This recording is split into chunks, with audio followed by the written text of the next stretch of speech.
नमस्कार, प्रदेश का number 1 news channel news 18 Rajasthan पर आप सभी का स्वागत। मैं हूं आपके साथ हेमंत कुमार। चलिए खबरों की शुरुआत करेंगे बजट सत्र की खबर के साथ। आपको बता दें कि विधानसभा की कार्यवाही का आज 5वां दिन है। प्रश्नकाल के साथ ही शुरुआत होगी और विधानसभा की कार्यवाही में आज राज्यपाल के अभिभाषण पर सरकार का जवाब पेश किया जाएगा।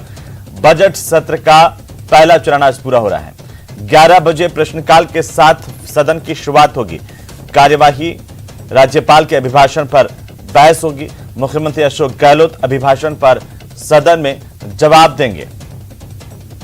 बड़ी खबर, विधानसभा की कार्यवाही का आज 5वां दिन है और आज सरकार की तरफ से जवाब देंगे मुख्यमंत्री अशोक गहलोत। राज्यपाल के अभिभाषण पर सदन में 11 बजे प्रश्नकाल के साथ कार्यवाही की शुरुआत होगी और इसके बाद राज्यपाल के अभिभाषण पर बहस होगी। सीएम अशोक गहलोत अभिभाषण पर जवाब सदन में देंगे। लगातार कई मसलों को लेकर के विपक्ष हमलावर रहा है।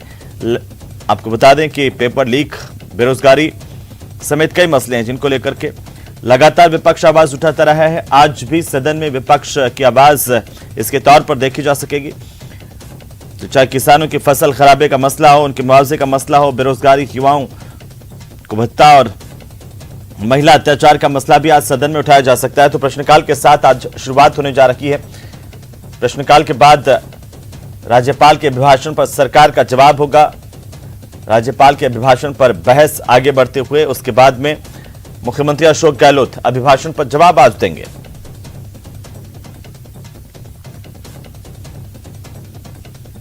तो बजट सत्र का पहला चरण आज पूरा हो रहा है। आज राज्यपाल के अभिभाषण पर सरकार का जवाब आएगा। मुख्यमंत्री अशोक गहलोत जवाब देंगे। सीएम के जवाब से पहले नेता प्रतिपक्ष गुलाब चंद कटारिया अपनी बात रखेंगे। साथ ही हम आपको बता दें कि आज प्रश्नकाल के साथ शुरुआत होगी विधानसभा की कार्यवाही की 11 बजे से, जिसमें गृह, शिक्षा, यूडीएच, वन संसाधन, जल संसाधन, सहकारिता, परिवहन, ऊर्जा समेत कई विभागों से संबंधित सवाल जवाब होंगे। तो चलिए आगे बढ़ेंगे और इसी बीच बीकानेर से बड़ी खबर, जहां पर महिला और बच्चे की नहर में तलाश अभी भी जारी है। करीब 36 घंटों के बावजूद भी लापता मां बेटे के शव नहीं मिले हैं। मायके से ससुराल के लिए महिला निकली थी। 36 घंटे बीत चुके हैं, लापता मां और बेटे का सुराग नहीं लगा है। इंदिरा गांधी नहर प्रोजेक्ट की नहर की आरडी 507 हेड के पास मोबाइल और बैग मिले थे। अब नहर में तलाश लगातार जारी है। 36 घंटे के वक्त के गुजर जाने के बावजूद भी अभी तक पता नहीं चल पाया। कई तरह के कयास हैं और इसी बीच ये भी आशंका व्यक्त की जा रही है कि नहर में दोनों गिर गए और इसी आशंका के चलते नहर में तलाशी जारी है। कल दोपहर से नहर में एसडीआरएफ की टीम भी तलाश कर रही है। महिला की 3 साल पहले शादी हुई थी। छतरगढ़ थाना इलाके के आरडी 507 की घटना, जिसकी तस्वीरें आपकी टीवी स्क्रीन पर। बीकानेर से बड़ी खबर है। महिला और बच्चे की तलाश नहर में आज भी जारी रहेगी। करीब 36 घंटे का वक्त गुजर गया लेकिन अभी तक पता नहीं चल पाया। हालांकि इससे पहले महिला और बच्चे के जो बैग है वो नहर के किनारे मिले थे, जिसके चलते इस बात की आशंका थी कि दोनों नहर में कूद गए या डूब गए। इसके बाद तलाशी अभियान की शुरुआत की गई। एसडीआरएफ की टीम लगातार नहर में तलाश कर रही है। ज्यादा जानकारी के साथ सहयोगी विक्रम बीकानेर से हमारे संवाददाता फोन लाइन पर हैं। विक्रम, क्या है आखिरकार ये पूरा का पूरा माजरा और क्यों नहर में लगातार तलाशी ली जा रही है? देखिए, जो विवाहिता है वो अपने बच्चे के साथ 36 घंटे पहले जो है वो अपने मायके से ससुराल जाने के लिए रवाना हुई थी और इस महिला का जो बैग और मोबाइल है वो आरडी 500 जो नहर है उसके किनारे पर मिला था। और उसके बाद ये अंदेशा लगाया जा रहा था कि ये महिला जो है अपने बच्चे के साथ संभवतः नहर में कूद गई थी। इसी की दौरान जो है वो छतरगढ़ थाना पुलिस भी पहुंची और क्योंकि रात का समय था, उसके बाद जो कल से इसकी तलाशी जो एसडीआरएफ की टीम है वो नहर में कर रही है। हालांकि अब एक वीडियो भी इस महिला का सामने आया है जिसमें ये महिला मार्केट में भी नजर आ रही है। तो इसी के चलते जो है इनकी तलाशी नहर में की जा रही है। लेकिन 36 घंटे बीतने के बाद भी जो नहर में ना तो महिला मिली है ना ही बच्चा मिला है। तो अब ये अंदेशा भी लगाया जा सकता है कि अंदेशा भी लगाया जा रहा है पुलिस की तरफ से कि हो सकता है इसने यहाँ सामान रख दिया हो और ये कहीं और चली गई हो। फिलहाल जो है वो पुलिस घर वाले क्या कह रहे हैं इस पूरे प्रकरण को लेकर के, पूरे मामले को लेकर के? क्या कोई मुकदमा केस दर्ज करवाया गया है पुलिस में भी? अभी तक घर वालों की तरफ से कोई मुकदमा वगैरह दर्ज कराने की सूचना हमें नहीं मिल पाई है। पुलिस अपने स्तर पर ही इसकी तलाश कर रही है और नहर में होने की सूचना के बाद ही जो है नहर में बच्चे की और महिला की तलाश की जा रही है। और साथ ही पुलिस जो है वो दूसरे एंगल पर भी काम कर रही है कि संभवतः ये भी माना जा रहा है कि ये सामान यहाँ रखने के बाद महिला कहीं और चली गई हो। तो दोनों ही पक्षों को लेकर पुलिस अभी जांच में जुटी हुई है। फिलहाल इसका खुलासा नहीं हो पाया है कि महिला ने नहर में ही छलांग लगाई है या कहीं अन्य जगहों पर वो चली गई है। जी, अभी अगर इस तलाशी अभियान की बात करें, कौन सी टीम यहाँ पर इस महिला को और इस बच्चे को तलाश कर रही है नहर में, और कितना वक्त इनको हो गया है?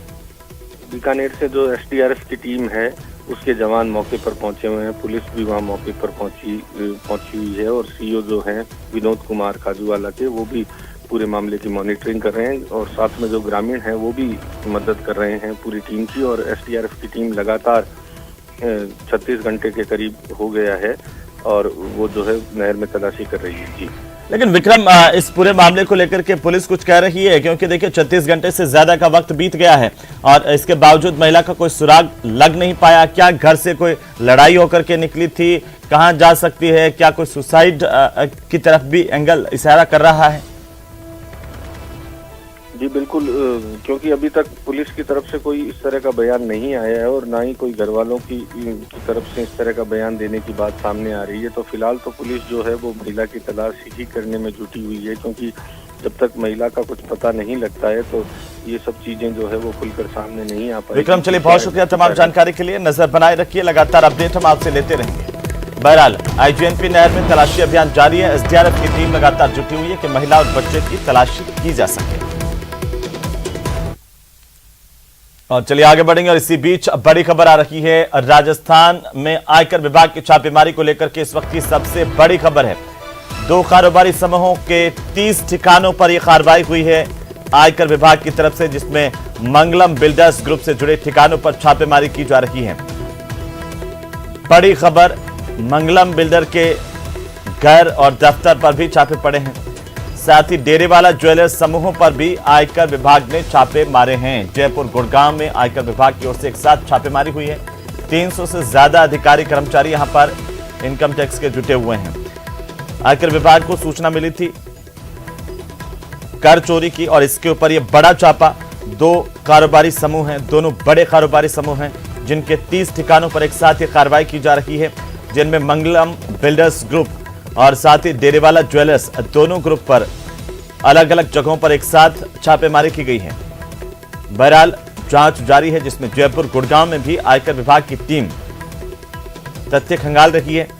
300 से ज्यादा अधिकारी कर्मचारी इस छापेमारी में लगे हुए हैं। जल्दी कोई बड़ा खुलासा आयकर विभाग कर सकता है कि क्या कुछ इनकम यहां पर काली कमाई इन बिल्डर्स की और ज्वेलर्स के समूहों से मिली है। इसको लेकर के अभी जानकारी आना बाकी है। ज्यादा जानकारी के साथ सहयोगी राकेश फोन लाइन पर हैं। राकेश, क्या जानकारी है छापेमारी को लेकर के? बिल्कुल, देखिए आयकर विभाग की ये इस साल की सबसे बड़ी रेड है, क्योंकि मंगलम बिल्डर्स जो है इसका कारोबार राजस्थान के अलावा दूसरे राज्यों में भी फैला हुआ और बहुत बड़े पैमाने पर निवेश के दस्तावेज आयकर विभाग को प्रारंभिक जांच में मिले हैं। सबसे बड़ी बात यह है कि करीब 5-7 साल पहले जब मंगलम बिल्डर्स पर जब इनकम टैक्स की रेड हुई थी तो एक क्लाउड मिला था। उस क्लाउड में करीब 3200-3300 करोड़ रुपए का जो कारोबार सामने आया था, जिसकी जानकारी जांच एजेंसियों को नहीं दी थी और ये विदेश से संचालित होता था। स्विट्जरलैंड जैसे देशों से ये क्लाउड संचालित होता था। अब फिर से मंगलम बिल्डर्स इस पूरी कार्रवाई में एक सेंटर पॉइंट है। इसके आसपास इसके साथ जुड़े हुए जो शिव शक्ति बिल्डर्स भी हैं और छोटे मोटे कुछ बिल्डर्स हैं जिनके ठिकानों पर कार्रवाई शुरू हुई है। ये कार्रवाई 30 ठिकानों पर शुरू हुई थी, लेकिन कुछ घंटे बाद ही 37 ठिकानों तक पहुंच गई है।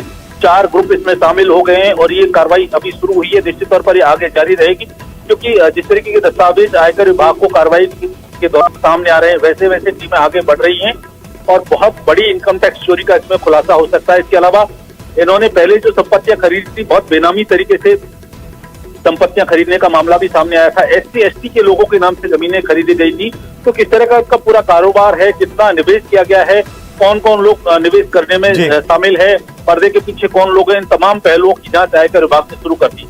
चलिए राकेश, बहुत शुक्रिया तमाम जानकारी के लिए। नजर बनाए रखिए, लगातार अपडेट इस पर हम आपसे लेते रहेंगे। बहरहाल आगे बढ़ेंगे, आपको बता दें कि लगातार ये कार्रवाई जारी है, इस पर नजर बनाए रखेंगे। वहीं सुजानगढ़ के पास के गांव लोड़सर के पास में देर रात को एक सड़क हादसा हुआ है, जिसमें एक स्कूटी और बाइक के बीच में जोरदार टक्कर हुई।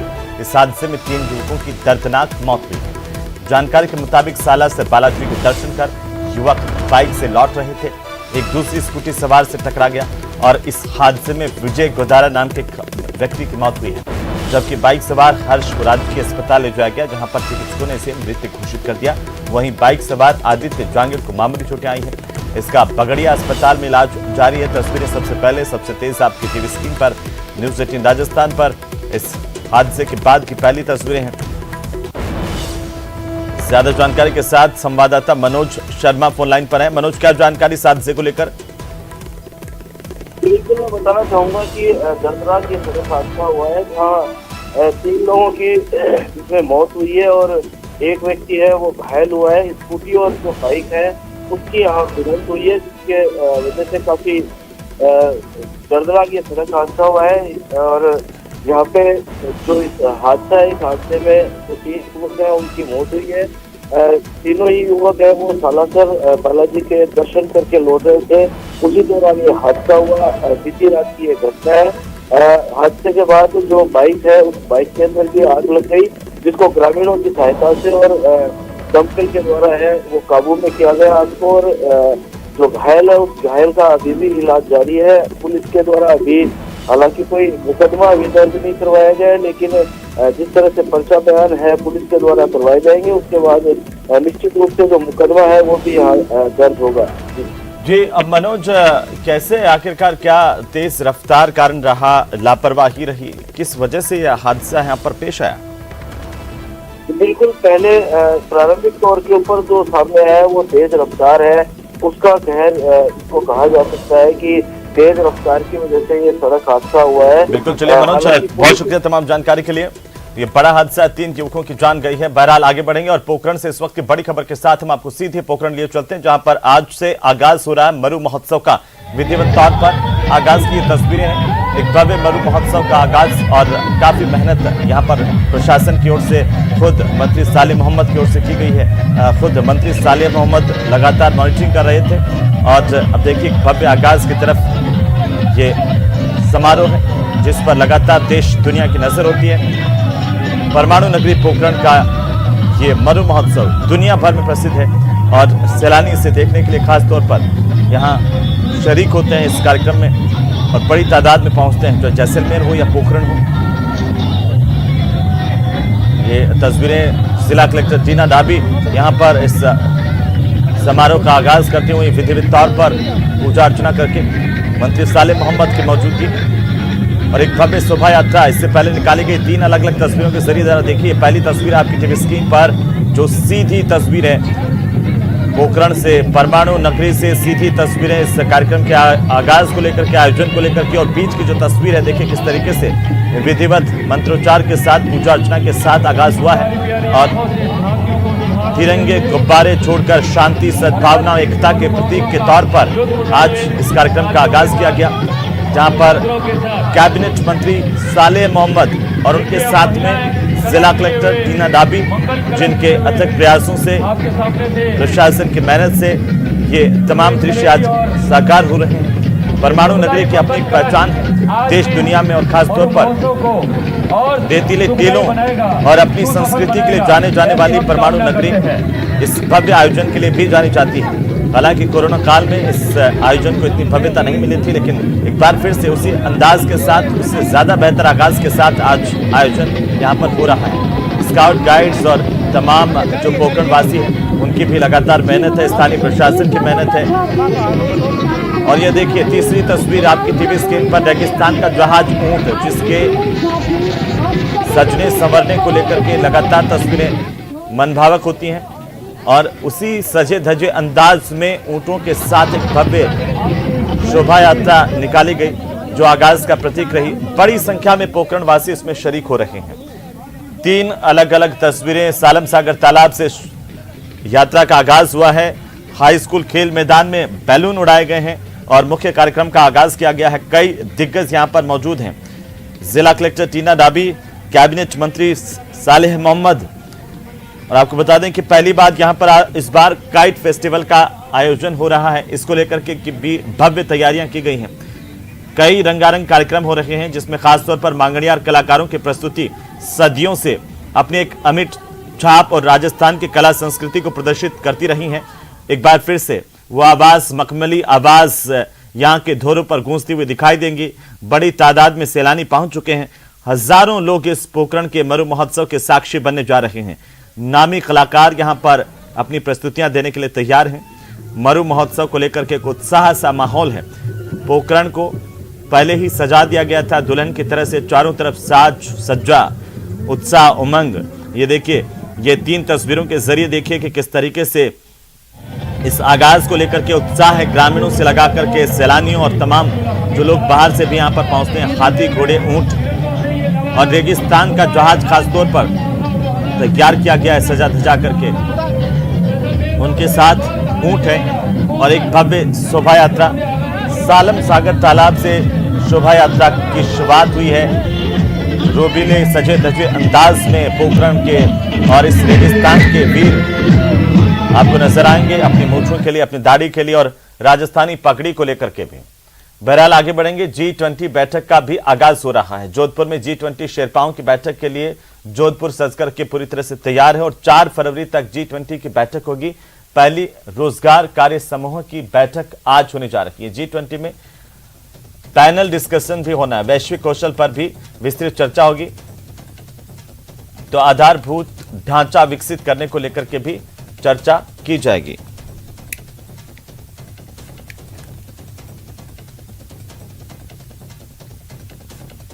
एम्प्लॉयमेंट वर्किंग ग्रुप है और इसमें 3 मुद्दों पर हम चर्चा करने वाले हैं। एक स्किल्स को लेके है, किस तरह प्रत्येक देश में स्किल गैप होता है, तो किस तरह डिमांड और सप्लाई का मिसमैच जो होता है, किस तरह उसको हम भर पाएं।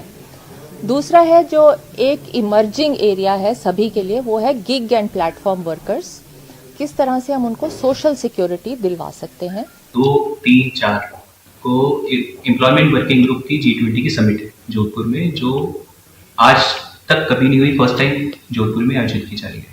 तो मैं आपके माध्यम से हमारे जो जोधपुर के जो जनप्रतिनिधि हैं, जो हमारे संगठन हैं, मैं उन सबका धन्यवाद देना चाहूँगा कि हमारी एक अपील पर सभी संगठन, सभी समाजसेवी संस्थाओं ने बढ़ चढ़कर सहयोग करा और एक हम मैसेज G20 समिट के माध्यम से देना चाह रहे थे कि जोधपुर में जन सहभागिता की कोई कमी नहीं रहती। उसको सभी संगठनों ने, सभी संस्थानों ने मूर्त रूप दिया है।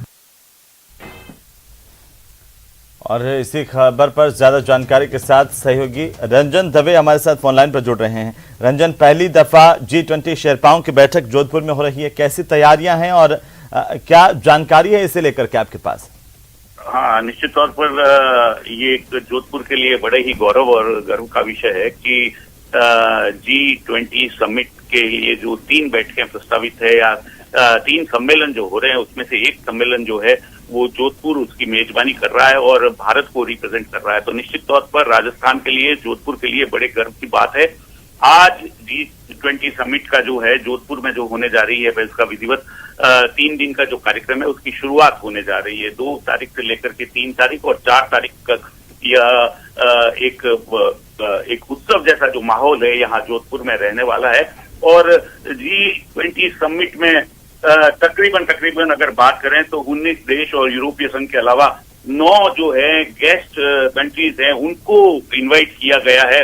भारत अध्यक्षता कर रहा है इस पूरे आयोजन की, उसके तहत। और मुख्य रूप से जो है इस बारी जो श्रमिक संगठनों को लेकर के जो बात है वो यहाँ कहीं न कहीं रहने वाली है और 3 जो महत्वपूर्ण विषय हैं उन पर इसमें चर्चा होने वाली है। जो डेलीगेट्स आ रहे हैं वे मंथन करेंगे और पैनल डिस्कशन की बात सामने आई है, यानी कि आज तकरीबन 2:30 बजे के बाद से इसकी शुरुआत होने की बात कही गई है। उसके अलावा एक 3, साढ़े 3 के आसपास प्रेस ब्रीफिंग रहने वाला है, जिसमें कि किस तरीके की कार्य योजना रहने वाली है इसको बताया जाने वाला है। लेकिन मुख्य रूप से अगर बात करें तो एम्प्लॉयमेंट वर्किंग ग्रुप के अंतर्गत 3 प्रमुख जो मुद्दे हैं उन पर चर्चा होने वाली है, जिसमें कि वैश्विक कौशल भी एक मुद्दा है और जो सामाजिक सुरक्षा के तहत वित्त पोषण है, ऐसे जो मामले हैं उनको लेकर के कहीं ना कहीं रहेगी। तो कुल मिलाकर के सोशल सिक्योरिटी ऐसे विषय हैं, रोजगार डेवलपमेंट जो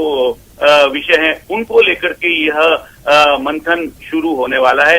अगले दिन केंद्रीय जल शक्ति मंत्री गजेंद्र सिंह शेखावत भी इस G20 समिट में शिरकत करने आ रहे हैं। जहां तक मैं स्थान के लिए अगर मैं बात करूं तो लगातार अलग अलग जगहों पर ये तीनों दिन जो है बैठकें होने वाली है, जिसमें कि आज ताज हरी महल होटल है, वहां ये आयोजन होने जा रहा है। इसके अलावा जो उम्मेद भवन पहले बिल्कुल रंजन, नजर बनाए रखिए, लगातार अपडेट हम आपसे लेते रहेंगे। बहुत शुक्रिया हमारे साथ जुड़ने के लिए, लगातार जानकारी के लिए। बहरहाल आगे बढ़ेंगे। राजधानी जयपुर से इस वक्त की बड़ी खबर मिल रही है, जहां पर चिरंजीवी स्वास्थ्य बीमा योजना को लेकर के बड़ी जानकारी। इस योजना में लगे स्वास्थ्य मार्गदर्शक आज प्रदर्शन करेंगे। विधानसभा पर इनका प्रदर्शन है और संविदा कैडर में शामिल किए जाने की लगातार इनकी मांग। बड़ी खबर, स्वास्थ्य मार्गदर्शकों का आज विधानसभा पर जोरदार हल्ला बोल। अपनी मांगों को लेकर के लगातार ये स्वास्थ्य मार्गदर्शक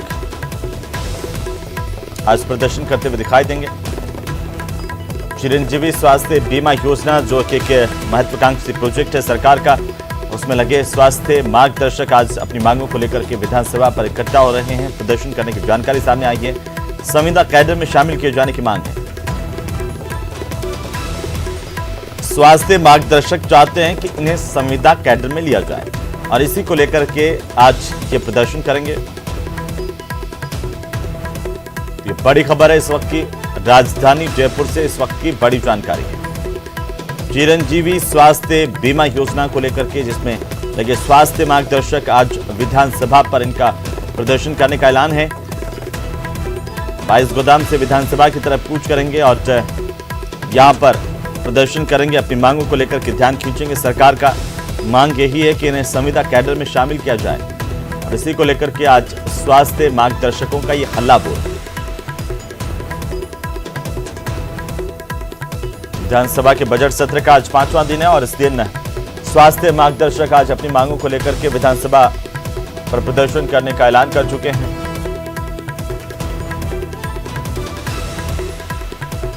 चिरंजीवी स्वास्थ्य बीमा योजना में लगे हुए ये स्वास्थ्य मार्गदर्शक हैं जिनकी मांग है कि इन्हें संविदा कैडर में शामिल किया जाए।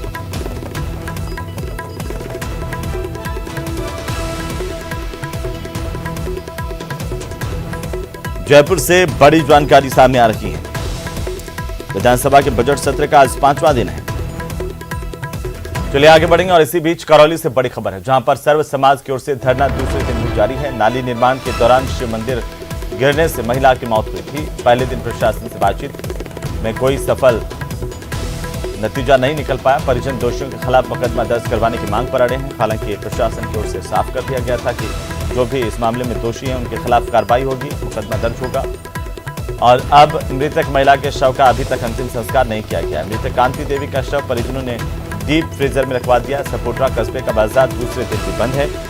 17 जनवरी को शिव मंदिर जेसीबी की टक्कर से गिर गया था। दरअसल एक नाली निर्माण के दौरान जेसीबी काम कर रही थी। जेसीबी का एक हिस्सा शिव मंदिर से टच हुआ और इससे ये पूरा का पूरा शिव मंदिर भरभरा करके गिर गया था, जिसमें एक महिला की मौत अस्पताल में इलाज के दौरान हुई। और अब उस महिला के शव को लेकर के परिजन बैठे हुए हैं, लगातार प्रदर्शन कर रहे हैं। आज उनके धरने का दूसरा दिन है।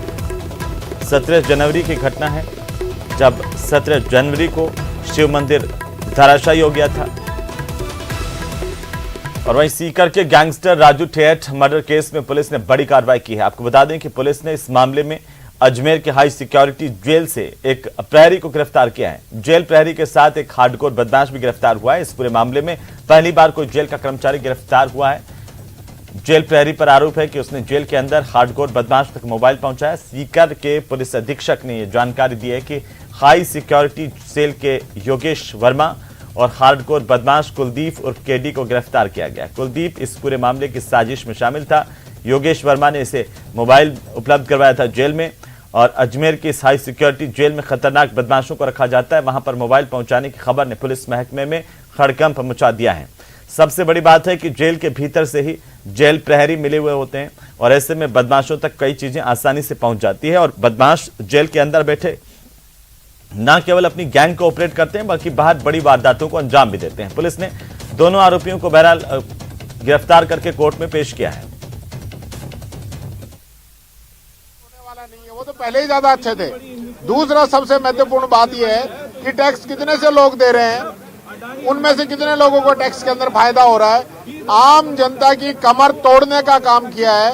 महंगाई को कम करने पे कोई फोकस नहीं है, बेरोजगारी घटाने पे कोई फोकस नहीं है और जिस प्रकार से जो घोषणाएं इससे पहले हुई थी उनको कोई लागू नहीं किया गया और इस बजट में वापस एक चुनाव को आगे देखते हुए जिस प्रकार से किया है, इसका खामियाजा ये देश लगातार भुगत रहा है।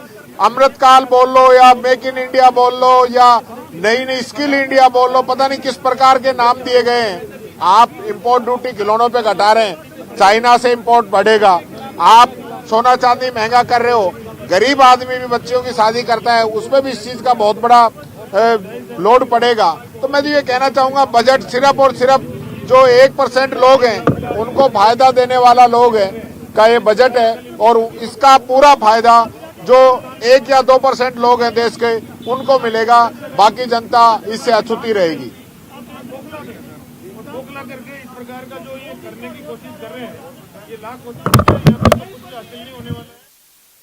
अब सीधी तस्वीरें हम कुछ ही देर में विधानसभा की आप तक पहुंचाएंगे, जहां पर आज मुख्यमंत्री अशोक गहलोत नेता प्रतिपक्ष गुलाबचंद कटारिया के वक्तव्य के बाद में सरकार की तरफ से जवाब देंगे राज्यपाल के अभिभाषण पर। इससे पहले कैबिनेट मंत्री टीकाराम जूली ने जोरदार हमला बोला केंद्र सरकार पर। उन्होंने कहा कि ये जो बजट है पूरा वो सिर्फ 1 या 2% लोगों को ही फायदा पहुंचाने वाला बजट है। कई मसलों को उन्होंने उठाया कि इस बजट के अंदर गरीब के लिए कुछ नहीं किया गया है। जो टैक्स की बात की जा रही है वो महज एक छलावा है, सिर्फ कुछ ही लोगों को इसका बेनिफिट मिलेगा, फायदा मिलेगा। आज विधानसभा में क्या कुछ होना है इसे लेकर के सहयोगी सचिन शर्मा हमारे साथ जुड़ चुके हैं। सचिन, आज कार्यवाही की शुरुआत 11 बजे हो रही है, क्या कुछ विधानसभा में रहेगा?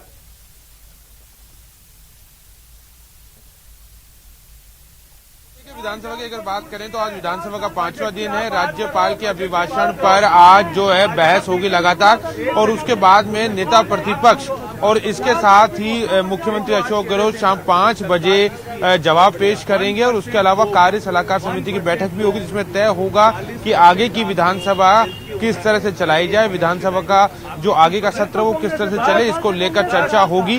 लेकिन उससे पहले जो आज सबसे गर्मागर्म मुद्दा सदन के बाहर बना हुआ है वो मुद्दा बना हुआ है बजट को लेकर। हमारे साथ अशोक लाहौटी साहब हैं, उनसे बात कर लेते हैं कि वो किस तरह से बजट को लेते हैं। भाई साहब, कल बजट पेश हुआ है, सदन के बाहर लगातार चर्चा चल रही, किस तरह से आप बजट को लेते हैं? देखिए, राजस्थान ही नहीं देश के 90% करदाता पहली बार बजट में टैक्स फ्री हो गए। मैं समझता हूँ इससे बड़ा कभी आज तक कोई बजट नहीं आया। यदि बजट को वाइड स्पेक्ट्रम में हम देखें, कांग्रेस के लोग वही घिसी-पिटी बात करते हैं क्योंकि ये सप्तऋषि बजट है, ये अमृतकाल का बजट है। कांग्रेस को ना तो ऋषियों की बात समझ में आती न अमृतकाल समझ में आता। 50 साल तक राज करके इन्होंने केवल कॉर्पोरेट लोगों का काम किया। ये मध्यम वर्गीय लोगों का बजट है, ये शोषितों का बजट है, ये वंचितों का बजट है। 90% लोग कर से मुक्त हो गए, करदाता मुक्त हो गए। इससे बढ़िया बजट राजस्थान नहीं, देश में कभी नहीं आया। राजस्थान में 4 साल से महेंद्र चौधरी जी खड़े हैं, ईमानदारी से ये बता देंगे क्योंकि सच बोलने के आदी हैं। ईमानदारी से राजस्थान के 4 साल में इन्होंने बहुत बातें की। बातें करने में यदि हिंदुस्तान नहीं दुनिया में कोई नंबर 1 का अवार्ड जाए तो राजस्थान की कांग्रेस सरकार को जाए। एक भी बजट घोषणा विधानसभा में डिबेट कर दे इन्होंने पूरी नहीं की, एक भी। मैं पूछता हूँ, जनता क्लिनिक महेंद्र जी बता दे कितने खुले, नंदीशाला कितने खुले, चिरंजीवी योजना में कितने लोगों को फायदा हुआ, राजस्थान को क्या मिला इस बजट में? क्या हुआ?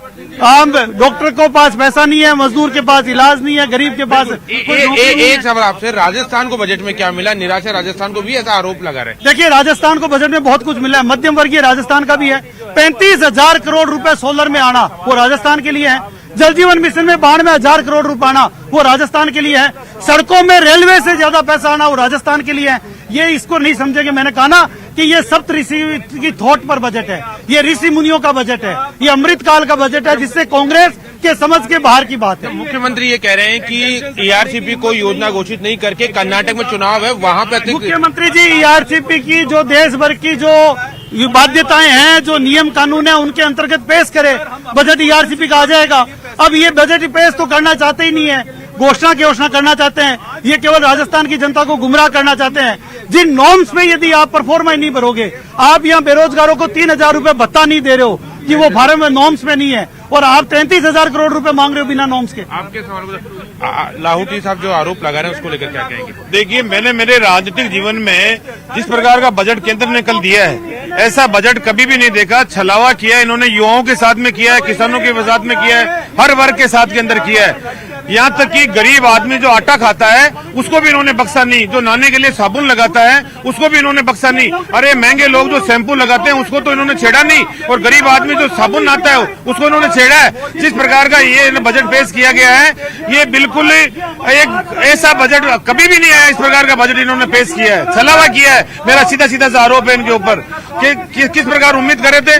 देश प्रदेश में 25 एमपी दिए हैं, 25 एमपीओ में राजस्थान के साथ में धोखा हुआ है। नागौर के एमपी ने कहा है हमें कुछ नहीं दिया, और भी एमपीओ ने कहा हमें कुछ नहीं दिया। ईआरसीपी के अंदर जिस प्रकार 13 जिले उम्मीद कर रहे थे वहां पर कुछ नहीं मिला। तो मेरा कुल मिला कहने का मतलब ये है, आने वाले चुनाव को देखते हुए ये एक चुनावी बजट है, जुमला बजट है और जनता के साथ में धोखे वाला बजट है।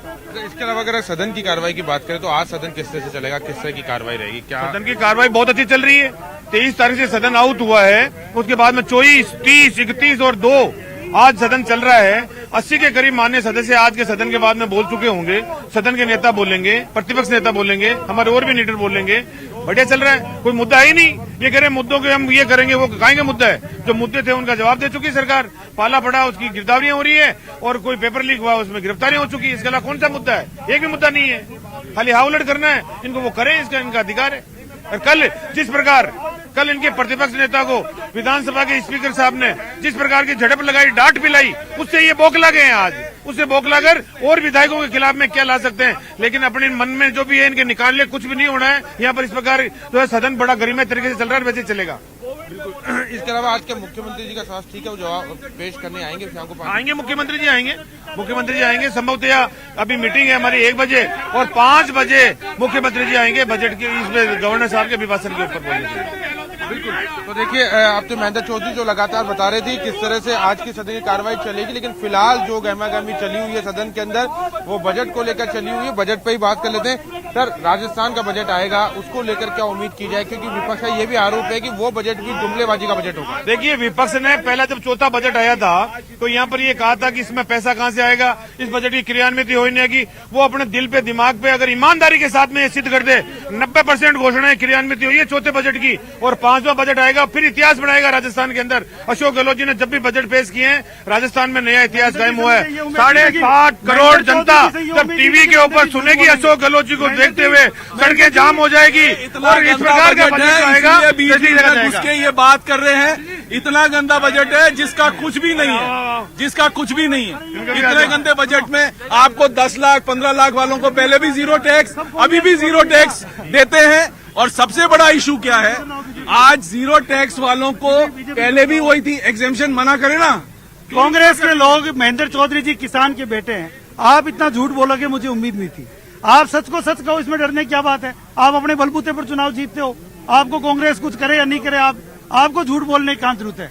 मैं ये पहली बार बता रहा हूँ, इस प्रकार का बजट देश के इतिहास में कभी नहीं आया। जब मध्यम वर्गीय को मिला हो, जब वंचितों को मिला हो, जब शोषितों को मिला हो। कांग्रेस किस आधार पे बोल रही है? ये उस नरेगा की बात कर रहे हैं जिस नरेगा में कांग्रेस ने राजस्थान में 50 दिन भी रोजगार नहीं दिया। वो बजट बढ़ाने कम करने का, जितना बजट दिया उतना तो खर्च करो। ये शहरी रोजगार की बात कर रहे हैं। शहरी रोजगार के मैं आपको ऐसा फिगर बता रहा हूँ कि आप भी हंसोगे। जितने इन्होंने होर्डिंग लगाए, मैं बता रहा हूँ ध्यान से सुनना, जितने होर्डिंग लगाए उतने लोगों को भी रोजगार नहीं दिया। जवाब देते। जितने होर्डिंग लगाए उतने लोगों को भी रोजगार नहीं दिया। देखिए, ये भारतीय जनता पार्टी एक गरीब लोगों की विरोधी पार्टी है। नरेगा के अंदर जिस प्रकार इन्होंने जो नुकसान किया है गरीब आदमी को, शहरों के अंदर जो रोजगार मिला है वो इनसे अब इनको चुभ रहा है कि गांव में भी कांग्रेस चली गई, आगे आ गई, बढ़ गई, और शहरों में भी बढ़ रही है। इंदिरा रसोई में लोग पहुंच रहे हैं, तो ये बौखलाए हुए हैं। इसलिए इनके पास में कहने को कोई मुद्दा नहीं है। इनका केंद्र का बजट सत्यानाशी बजट है, जो लोगों को जहर खाने पे मजबूर कर देगा। कहते हैं अमृत बजट है, कहाँ का अमृत बजट है? गरीब आदमी मर रहा है बेचारा। इस बजट को देखते हुए क्या खाएगा क्या बजट को, जब उसको कुछ मिल ही नहीं रहा है? सत्यानाशी बजट बता रहे हैं। देखिए, मैं साइकोलॉजी का स्टूडेंट हूँ, और महेंद्र जी का चेहरा और महेंद्र जी की वॉइस तालमेल नहीं करी।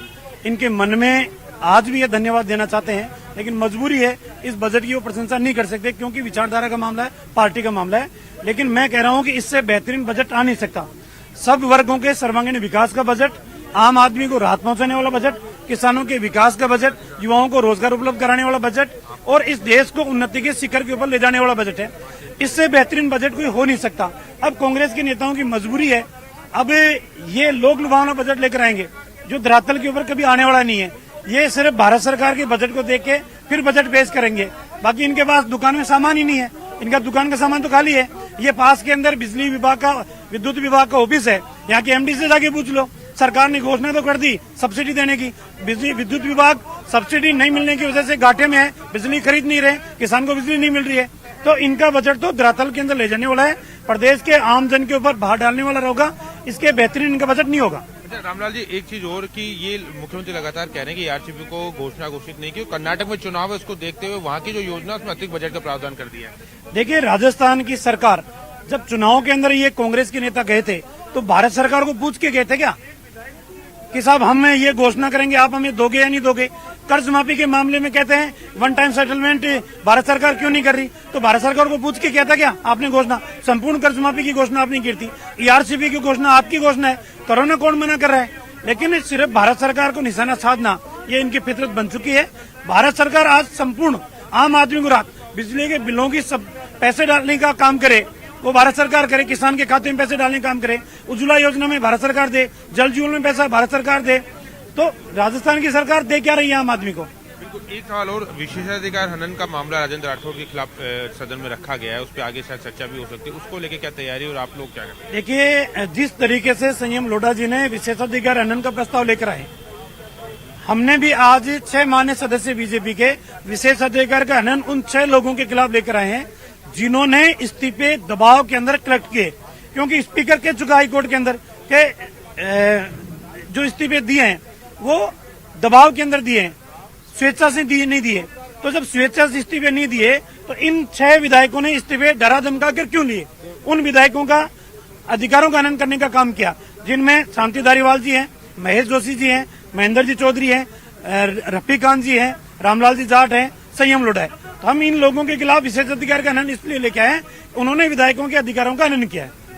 आज आपने सूचना दे दी है, आज आप उसको उठाएंगे क्या? अभी हमने सेक्रेटरी को सूचना देकर आए हैं, शून्यकाल के अंदर इस मामले को उठाएंगे।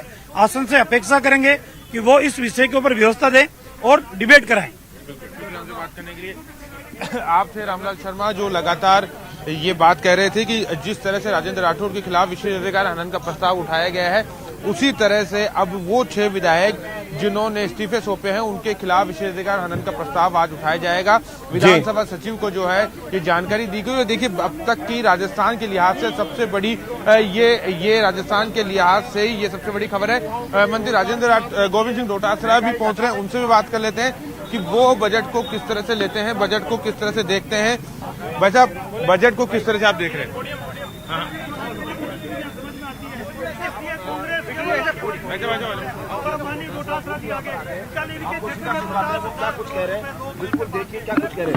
विधानसभा में नेताओं का पहुंचने का सिलसिला लगातार जारी है। पीसीसी चीफ गोविंद सिंह डोटासरा पहुंचे हैं, साथ ही साथ भारतीय जनता पार्टी ने इस बजट को ऐतिहासिक बताया है। क्या कुछ करें पीसीसी चीफ, सुन लेते हैं। रामलाल जाट, महेश जोशी, महेंद्र चौधरी के खिलाफ विशेषाधिकार हनन का नोटिस देकर के आए हैं बीजेपी वाले कि विधायकों को दबाव में इस्तीफे इन लोगों ने दिए।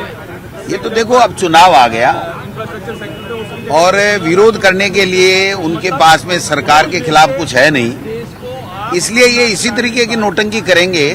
और नोटंकी के लिए बीजेपी और आरएसएस माहिर है नोटंकी करने में, तो उनको माफी मांगनी चाहिए राजेंद्र जी राठौड़ को कि हाउस का मामला था, उनको कोर्ट में क्यों घसीटा और क्यों अपमान किया इसका विधायिका का, ये उनको खुद को समझ आ जानी चाहिए और उनको समय रहते माफी मांग लेनी चाहिए और इस तरीके की जो नौटंकी है ये बंद करनी चाहिए। अब ये हल्ला करके इनके पास में सरकार के खिलाफ कहने के लिए कुछ नहीं है। बजट शानदार आने वाला है, उससे बौखला करके, और कल केंद्र का बजट ठीक नहीं आया, अच्छा नहीं आया, निराशाजनक था, राजस्थान को कुछ नहीं मिला, बेरोजगारों को कोई आस इससे नहीं बंधी, महंगाई कम करने का कोई विजन नहीं दिखा, किसान की आमदनी दोगुनी करने का कोई रोड मैप इनके पास में नहीं है, न कर्मचारियों को इन्होंने कुछ दिया है, ERCP को राष्ट्रीय परियोजना ये कर नहीं पाए, तो अब ये भागेंगे और पिछली गली से दुम दबा के भागेंगे, इसलिए ये नौटंकी कर रहे हैं। बिल्कुल सचिन, चलिए बहुत शुक्रिया तमाम जानकारी के लिए। लगातार अपडेट हम आपसे लेते रहेंगे। फिलहाल वक्त एक छोटे से ब्रेक का, जल्द लौटेंगे, लगातार अपडेट आप तक पहुंचाते रहेंगे।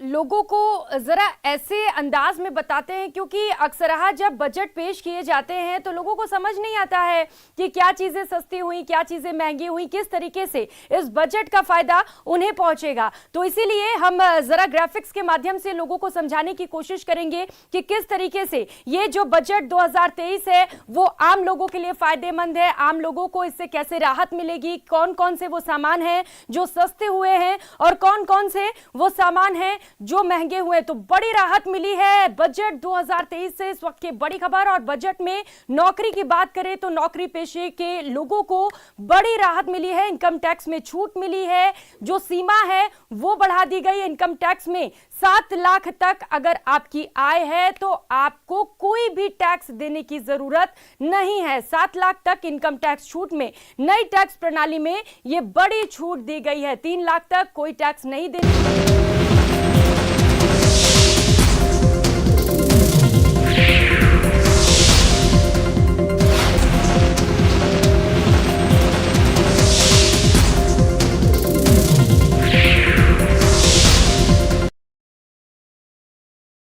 लोगों को जरा ऐसे अंदाज में बताते हैं, क्योंकि अक्सरहा जब बजट पेश किए जाते हैं तो लोगों को समझ नहीं आता है कि क्या चीजें सस्ती हुई, क्या चीजें महंगी हुई, किस तरीके से इस बजट का फायदा उन्हें पहुंचेगा। तो इसीलिए हम जरा ग्राफिक्स के माध्यम से लोगों को समझाने की कोशिश करेंगे कि किस तरीके से ये जो बजट 2023 है वो आम लोगों के लिए फायदेमंद है, आम लोगों को इससे कैसे राहत मिलेगी, कौन कौन से वो सामान हैं जो सस्ते हुए हैं और कौन कौन से वो सामान हैं जो महंगे हुए। तो बड़ी राहत मिली है बजट 2023 से, इस वक्त की बड़ी खबर। और बजट में नौकरी की बात करें तो नौकरी पेशे के लोगों को बड़ी राहत मिली है, इनकम टैक्स में छूट मिली है, जो सीमा है वो बढ़ा दी गई है। इनकम टैक्स में 7 लाख तक अगर आपकी आय है तो आपको कोई भी टैक्स देने की जरूरत नहीं है। 7 लाख तक इनकम टैक्स छूट में नई टैक्स प्रणाली में यह बड़ी छूट दी गई है। 3 लाख तक कोई टैक्स नहीं देने हैं। 3 से लेकर 6 लाख तक के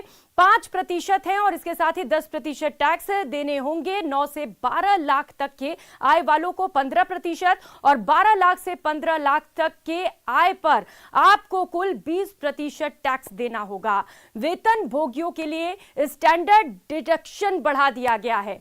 पेंशनधारियों के लिए भी स्टैंडर्ड डिडक्शन को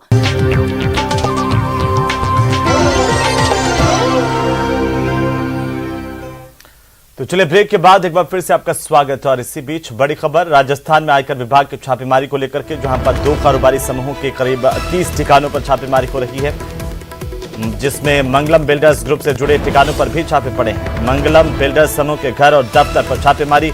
आयकर विभाग की तस्वीरें आपकी टीवी स्क्रीन पर। सबसे पहले सबसे तेज आपको बता दें कि डेरेवाला ज्वेलर्स पर भी आईटी की छापेमारी हुई है, जहां जयपुर गुड़गांव में आयकर विभाग ने छापे मारे हैं। सबसे पहली तस्वीरें हैं न्यूज 18 राजस्थान पर। इस छापेमारी की सबसे पहली तस्वीरें राजधानी जयपुर की, जहां आयकर विभाग की टीम पहुंची है। 300 से ज्यादा अधिकारी कर्मचारी छापेमारी में जुटे हुए हैं। मंगलम बिल्डर्स भी सवालों के घेरे में आ गया है। ये पूरा ग्रुप, जिसे लेकर के लगातार शिकायत मिल रही थी, और जब पहले छापेमारी हुई थी बड़े स्तर पर फर्जीवाड़े की बात सामने आई थी, और इसी को लेकर के अब छानबीन आयकर विभाग की लगातार जारी है। मंगलम बिल्डर्स ग्रुप से जुड़े कई ठिकानों पर एक साथ छापे मारे गए हैं। ज्यादा जानकारी के साथ सहयोगी राकेश शर्मा हमारे साथ जुड़ रहे हैं, तो हम आपको सीधे जयपुर लिए चलते हैं। राकेश, क्या जानकारी? बड़ी छापेमारी है आयकर विभाग की, 2 बड़े कारोबारी समूह जिनके ऊपर